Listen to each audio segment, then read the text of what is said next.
मेहरबानो साहबा, अब एक तो काफ़ी गैर मौसर नजर आई हमें मुख्तलिफ हवालों से। एहतजाज की तो पीटीआई को इजाज़त नहीं थी, रुकावटें डाली गई, लेकिन इसके अलावा 26वीं तरमीम में जो आप लोगों का रोल रहा उसके ऊपर भी सवालिया निशान रहा। मौलाना साहब आज ये शिकवा करते हैं कि हमें क्यों मुल्जिम के तौर पर पेश किया जा रहा है, पीटीआई हमारे साथ ऑन बोर्ड थी। ज़ैन कुरैशी साहब के मामले के ऊपर पीटीआई इस वक्त तहकीकात इस मामले को देख रही है पार्टी के अंदरूनी मामले के तौर पे। आप पीटीआई बतौर क्यों अपोजिशन एक मौसर किरदार इफेक्टिव रोल नहीं प्ले कर पाई एक साल के अंदर अपनी पार्टी के मसाइल को देखते हुए, खा वो लीडर को या फिर पार्टी के कारकुनान को जेल से रिहाई दिलवाना हो या दीगर मामलात हो, किसी एक फ्रंट के ऊपर भी कोई खास कामयाबी नजर नहीं आई हमें। जी बिल्कुल। अब सर देखिए, उससे पहले कि हमेशा इसका जो बोझ है या इसका भार है वो हमेशा पीटीआई पर डाला जाता है, मगर उसको वो करने से पहले हमें देखना होगा कि पीटीआई किस एनवायरनमेंट के अंदर ऑपरेट कर रही है। जितनी भी कानून साजी हुई है उस पर भी बात करेंगे कि वो कानून साजी का इफेक्ट क्या हुआ है मुल्क पे। क्या उसने जमहूरियत को मजबूत किया है, क्या उसने पार्लियामान को मजबूत किया है, क्या पार्लियामान का तकद्दुस जो है उससे बढ़ा है या उसकी बेतौकीरी हुई है पार्लियामान की। मगर आप ऑपोजिशन का रोल देखिए, ऑपोजिशन के पास स्पेस कितनी है। जब पार्लियामान में जाती है तो क्या होता है, धौंस, जबर, अबडक्शंस, गिरफ्तारियां। हमने ये भी देखा कि पार्लियामान के अंदर से इलेक्टेड मेंबर्स को अगवा किया गया। उसके ऊपर एक कमेटी जरूर बनी, मगर उसकी फाइंडिंग जो है वो आज तक हमें नहीं पता चले कौन थे वो लोग जो अपने चेहरों पर नकाब पहनकर पार्लियामान के अंदर आए, बत्तियां बंद हुई पार्लियामान की और इलेक्टेड मेंबर्स को पार्लियामान से घसीटते हुए बाहर ले गए और अगवा कर लिया। We don't know the facts. उसके बाद आपने देखा पार्लियामेंट्री कमिटीज जो हैं उसके अंदर एक बिल पेश किया जाता है, 15 मिनट में वो पार्लियामेंट्री कमेटी से बिल जो है फ्लोर ऑफ द हाउस पे आता है। फ्लोर ऑफ द हाउस पे ऑपोजिशन को ना उस पर बात करने दी जाती है, ना उस पर बहस और मुबाहिसा होता है। अगले 15 मिनट के अंदर उसके ऊपर वोटिंग होती है और बिल पास कर लिया जाता है।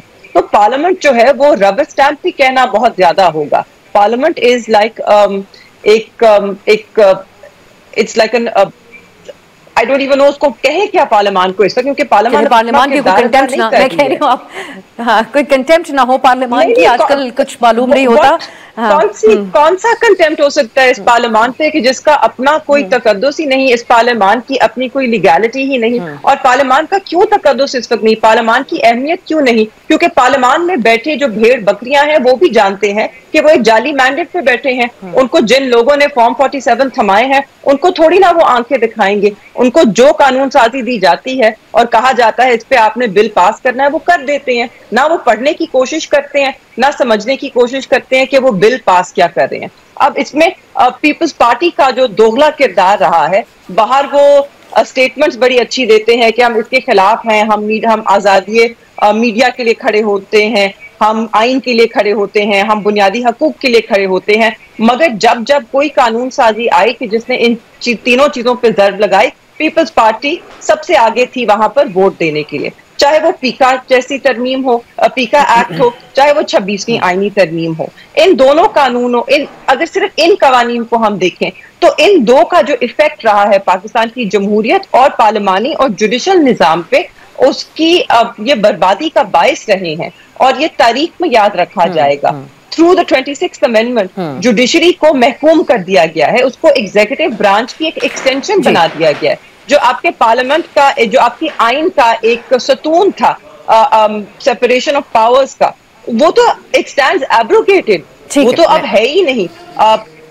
तो what are we trying to do? मैं अगर आपकी इजाजत हो मेहरबानो साहब, मेहराना एहसान साहब की तरफ जाते हैं। हुकूमत क्या करना चाह रही है? जी, लेकिन ऑपोजिशन बतौर ऑपोजिशन पार्टी जो मुश्किलात में घिरी हुई है, पीटीआई क्यों इतनी कमजोर दिखाई देने लगी और अचानक शहबाज हुकूमत जिसके मैंडेट के ऊपर भी सवालिया निशान है और आप लोग बिलखुसूस उठाते हैं, वो क्यों इतनी बहादुर और पुरएतमाद नजर आने लगी? इस पे मैं आपकी तरफ दोबारा आऊंगी, मैं राना एहसान साहब की तरफ जाऊंगी। राना साहब, हुकूमत की गिरफ्त इस कानून साजी से जरूर मजबूत हो गई होगी, आप लोगों का एतमाद यकीनन इसी तरफ से आ रहा है, एक 1 पेज की गवर्नमेंट है आपकी, लेकिन ये जो तासुर है बतौर एक पोलिटिकल पार्टी, आप इसको कैसे जाहिल करेंगे? इन सवालात से कैसे अपना पीछा छुड़वाएंगे जो भी मेहरबानो साहिबा ने भी सामने रखा? और वो पीका तरमीम की भी बात करेंगे, 26वीं तरमीम की भी, और फिर ऐसे तशहीरी जलसों का आपको कैसे कोई फायदा होगा अवामी राय तब्दील करने के हवाले से जब आप अपनी अपोजिशन को एक जलसा करने की इजाजत नहीं दे रहे? देखिए, पीका के हवाले से तो पीका की ओनरशिप तो पीटीआई ने अपने दौर में उसकी ओनरशिप भी ली, उसमें अमेंडमेंट्स भी की, अब हुकूमत ने जो बेहतर समझा उसमें वो अमेंडमेंट्स की। बहरहाल देखें, जो 26वीं आईनी तरमीम के अगर आप हवाले से बात कर रहे हैं तो पीटीआई तो ऑब्वियसली उसकी मुखालिफ ही होगी, क्योंकि उनको वो साकिब निसार की जो कोर्ट है वो बड़ी पसंद थी, जहां व्हाट्सएप पे JITs बन जाती थी और मियां नवाज शरीफ और PMLN को टारगेट किया जाता था, अलीमा बीबी को फ्री चिट मिल जाती थी, सादिक और अमीन खान साहब डिक्लेयर कर दिए जाते थे। और उसके बाद भी जिस तरीके से अकोमोडेट जुडिशरी करती रही PTI को, गुड टू सी यू से लेके उनकी सारी, अगर वो धावा बोलते थे डी चौक में तो कह देना कि उनको हमारे डायरेक्शन पहुंची नहीं होगी। तो ये सारा कुछ देखें, अगर लेकिन आप एक ओवरऑल पिक्चर को देखें तो जुडिशरी की जो परफॉर्मेंस है वो दुनिया की रैंकिंग में बदतरीन है। तो हमने रिफॉर्म्स की हैं जो हमें लगता था जिससे जुडिशरी बेहतर होगी, और वो रिफॉर्म्स इंशाल्लाह ताला उसके नताइज आएंगे आने वाले वक्त में।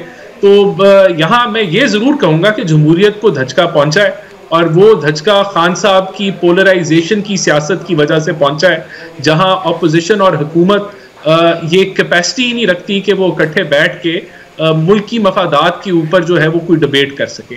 तो ये जो सियासत का तर्ज है, ये प्रोजेक्ट इमरान खान लॉन्च करने के बाद, लेकिन ये आज राना एहसान साहब, आज प्राइम मिनिस्टर साहब ने जो बात कही है कि हमें मुफाहमत को आगे बढ़ाना है, इसको अपोजिशन या PTI के साथ मुफाहमत भी समझा जाए? एक दौर तो नाकाम हुआ था मुज़ाकरात का, दोबारा हो सकता है कुछ सिलसिला? देखिए, ये हमारी तरफ से तो कभी दरवाजे बंद नहीं हुए ना। प्राइम मिनिस्टर शहबाज शरीफ ने हमेशा ये कहा कि आप चार्टर ऑफ इकोनॉमी पे बात करें, जब हम ऑपोजिशन में थे। आज के दौर में उन्होंने इस चीज़ के बावजूद कि ये मुज़ाकरात से वॉकआउट कर गए, हमने इनको ऑफर किया कि आप हाउस में कमेटी बना दें और वहाँ जो है वो बातचीत करेंगे। अगर आप हाउस की कमेटी में आके बैठ जाते हैं तो फिर उससे जिस पार्लियामेंट को आप कह रहे हैं कि ये नाकिस है या ये जाली है, तो उस पार्लियामेंट की तौकीर में इजाफा होगा, लेकिन आप उस रवैये की तरफ जो है या उस डायरेक्शन की तरफ आप मूव नहीं करना चाहते, और खतो खिताबत जो है आप इस्टेब्लिशमेंट के साथ उस पे आपका फोकस है। तो डेफिनेटली इससे जमहूरियत को जो है वो खान साहब की सियासत, जब से खान साहब आए, जमहूरियत को एक धचका पहुंचा है, क्योंकि वो पोलराइजेशन की सियासत कभी भी जमहूरियत के लिए मुफादमंद नहीं होती।